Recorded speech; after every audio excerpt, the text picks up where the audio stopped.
There are two practical ways to tuck your shirt in. To get the best tuck, here are three things to keep in mind before you tuck your shirt. Your shirt length should not be too short or too long. An ideal length for your shirt is for it to end between your waistline and your crotch. Make sure your front shirt placket and front seam of your trousers line up. This makes a pleasing imaginary line on your outfit. Lastly, make sure your shirt doesn't have excess fabric on the sides.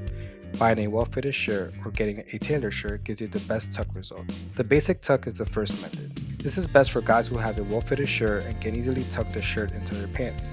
Usually, you can tuck and go. The military tuck is the second method, and it's for those shirts that leave a little bit of messy fabric on the sides. You want to start by tucking the shirt in normally. Next, you want to pinch the sides of the shirt and fold over itself. After, with your thumb, push all the excess fabric into the fold. Repeat the process until there's barely any excess fabric on the sides and you're looking clean. Whether you do the basic or military tuck, these tips are a great way to make sure you're well dressed for any occasion. Shop these shirts and accessories with the link in the description down below.